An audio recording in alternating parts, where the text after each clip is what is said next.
de Luxury Cam, donc c'est une société de conciergerie de luxe. Et vous êtes aussi directeur associé de cabinet Amphitan à Paris.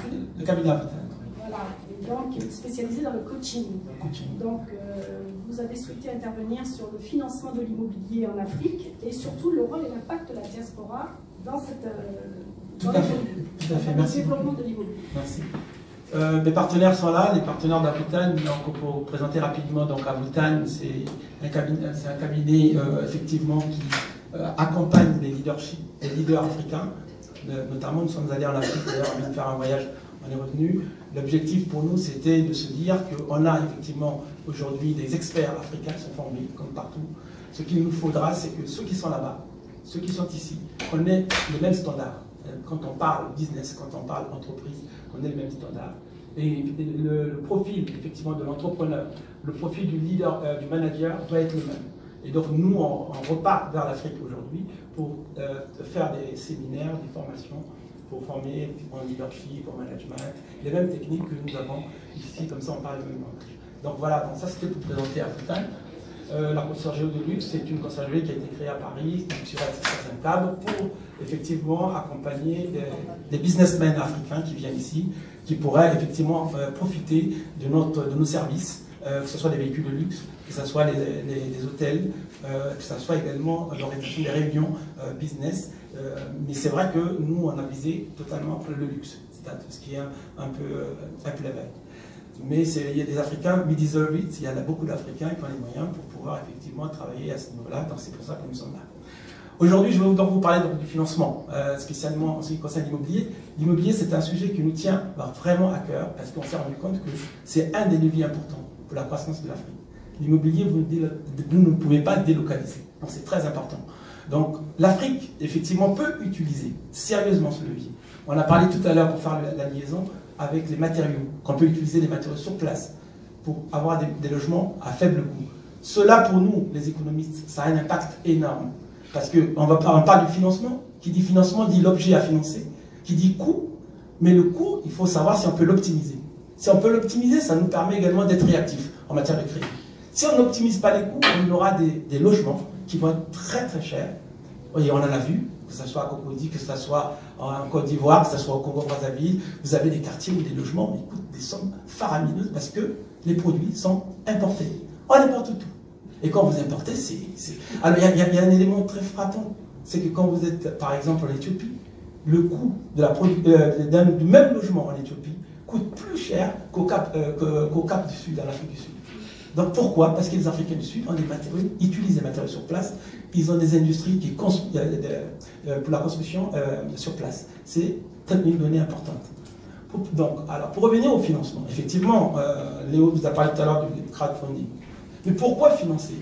Il y a plusieurs formes de besoins qui sont liés à la problématique de l'immobilier. On a parlé de logement personnel. Donc vous, madame, votre projet, c'est moi, je suis ici, j'ai envie d'aller à Brazzaville ou au Congo pour pouvoir construire ma maison. Moi, j'ai eu la même problématique que vous, donc je connais le souci, on va en parler tout à l'heure. Mais il y a aussi des gens qui vont s'occuper de construire des grands complexes parce que le logement, c'est une problématique réelle en Afrique. Une croissance démographique extraordinaire, une montée de la classe moyenne qui a besoin de se loger, l'exode rural faramineuse, quand on voit les chiffres sont effectivement illustrent bien ce que l'on dit aujourd'hui, c'est-à-dire la population africaine dans les villes va se développer encore de plus en plus forte. Donc c'est très important de tenir compte que toute cette population qui arrive en ville, qui part des villages pour venir en ville, le besoin de logement va être de plus en plus crucial. Ça, c'est un premier point important. Donc, on va aussi adresser la problématique des logements sociaux, hein, plus ou moins. Et je le dis même pour ceux qui veulent investir. Hein, il faudra avoir cette problématique. La deuxième problématique, c'est celle des logements des Africains qui travaillent, qui ont de l'argent. C'est les logements de luxe ou plus ou moins de luxe. Hein. Léo connaît très bien ce segment. Et c'est très intéressant également de savoir comment on adresse le financement de ce genre de projet. Donc voilà. Donc il est important de savoir que tout à l'heure, madame, quand on parle de l'immobilier en Afrique, il y a besoin de savoir que ce marché est segmenté. Voilà. Ça, c'est le premier point. Les modes de financement. Maintenant, si on arrive au mode de financement, il y a les banques classiques, il y a la diaspora. N'oublions pas que, comme disait tout à l'heure Léo, la diaspora, historiquement, a financé des logements en Afrique. Nous envoyons de l'argent tout le temps en Afrique, et cet argent, on l'envoie pour commencer à faire des projets de construction pour nous. En général, c'est des résidences secondaires. Le problème qu'on a eu, on a eu deux problèmes. Le premier, c'est de trouver des gens fiables, des gens à qui vous allez donner de l'argent et retrouver derrière votre maison. Il y a des gens qui ont donné de l'argent, ils ont trouvé des cases. Ils espéraient avoir un immeuble. Et ça, c'est la première chose. Donc, argent dilapidé. Deuxièmement, on le confie souvent à un membre de la famille qui, lui, n'a pas de compétences. Tout à l'heure, on a vu des architectes, des gens qui sont compétents dans le domaine, que ce soit dans ce qui concerne la conception et dans ce qui concerne le suivi des travaux. Et ça, malheureusement, la personne à qui on confie, c'est pas, la maîtrise d'ouvrage, il ne connaît pas. La maîtrise d'œuvre, encore moins. Et très souvent, donc là, c'est de l'argent jeté par la fenêtre. Donc ça, c'est le problème que nous avons. Nous, il y a un très bon coup de fil. À mon avis, c'est de l'argent. C'est un architecte. Alors, donc rapidement, c'est très important de prendre connaissance, d'avoir conscience que, effectivement, dans ce cas-là, vous avez donc besoin de l'accompagnement. Et donc, ça fait le lien avec ce qu'on venait de dire tout à l'heure. C'est hyper important, madame, quand vous avez un projet, de pouvoir vous adresser à des gens qui pourront aujourd'hui vous aider. C'est quelque chose qui n'existait pas avant. Vous aider à ce que l'argent que vous allez mettre quelque part, qu'à la sortie, vous retrouvez l'appartement ou la maison que vous avez voulu construire. Et c'est tout à fait possible. Aujourd'hui, on a des structures pour ça. Voilà. Mais écoutez, moi je voudrais quand même, puisque à Vutan, vous avez décrit un petit peu l'objectif, la stratégie, l'activité de votre cabinet. Léo, tu as bien mis en évidence l'action du crowdfunding. J'aimerais quand même savoir, le crowdfunding immobilier, bon, il fonctionne aussi de la même façon que les autres activités de crowdfunding, en tout cas sur le financement de projets en général. Mais la particularité de l'immobilier, le financement immobilier, c'est du financement de long terme. Comment vous envisagez le crowdfunding immobilier, sachant que pour les membres de la diaspora qui vont investir dans ce type de financement, le retour sur investissement est prévu normalement à 18 mois, 2 ans maximum. Or, le financement de l'immobilier, en général, on s'étale sur 10 ans, 15 ans. Quelles sont les techniques que vous mettez en place ou que avez-vous réfléchi à un concept un petit peu différent du crowdfunding? Alors, ce que vous dites est parfaitement vrai. La problématique aujourd'hui, encore une fois, c'est le promoteur en Afrique qui n'a pas les moyens aujourd'hui de lever des fonds suffisants pour aller voir un banquier. C'est-à-dire qu'il lui faut ce fameux cap des 30% qu'il arrive rarement à atteindre. La diaspora, en fait, peut lui prêter de l'argent. Lui prêter de l'argent pour pouvoir atteindre ce fameux 30%. Effectivement, là, s'il est en très court terme, parce qu'en 18 mois, donc il a le temps de faire ses études, les études de son programme, et de vous garantir un retour sur investissement de 8 à 7%, de 7 à 8% en général. Et donc après, on passe dans le processus long terme, qui lorsque le promoteur a pu avoir ces fameux amorces, lui peut maintenant jouer sur le long terme sur la partie classique. C'est vraiment permettre aux promoteurs immobiliers qui jouent un rôle fantastique en Afrique, mais sans moyens, vous pouvez leur permettre effectivement de pouvoir avoir cette amorce. Voilà. Comme un apport initial, tout à fait. Donc il va être à long terme finalement. Après, non. Oui. En fait, le crowdfunding va vous servir comme fonds d'amorçage. C'est ça. Voilà, ok. C'est une façon de créer un fonds d'amorçage d'une manière détournée du crowdfunding. Très bien. Par contre, monsieur Kader, je n'ai pas très bien saisi l'action de financement que vous pouvez proposer. Alors je parle au particulier, parce que le promoteur c'est toujours plus facile, mais pour le particulier, comment vous intervenez? Alors, juste pour faire une précision, ce n'est pas plus facile pour le promoteur que pour le particulier, je m'en expliquerai tout à l'heure, parce que les sommes ne sont pas les mêmes, on n'est pas du tout dans les mêmes termes. En ce qui concerne le particulier, il y a une chose qui est très simple, c'est qu'en matière de financement en Afrique, nécessite aujourd'hui, cette matière nécessite qu'on innove, qu'on soit créatif. Il est évident que si nous calquons ce que nous connaissons en Occident, le calque là-bas, on n'y arrivera jamais. Pour des raisons très simples, le bien que vous voulez financer, il est là-bas. Donc, avec tout ce qu'il y a comme, je dirais, tropicalisation de ce bien. Donc, il est important pour nous tous qui travaillons sur ce domaine, de penser innovation, créativité. Alors, la première chose qui est importante, c'est qu'aujourd'hui, dans les circuits d'innovation sur lesquels nous travaillons, Vous avez des banques aujourd'hui qui sont ici, Crédit Lyonnais, Société Générale, ces banques ont des filiales en Afrique.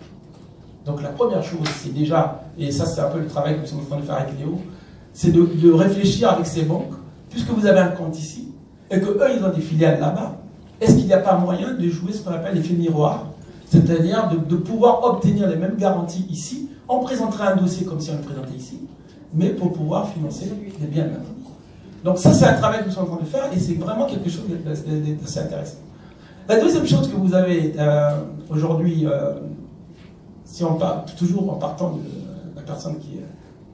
Vous avez besoin, vous, si vous êtes Congolais, si vous êtes Ivoirien, vous êtes Camerounais, nous avons proposé la création d'un statut de diaspora. On demande effectivement aux ambassades, de pouvoir créer un statut de diaspora. Pourquoi?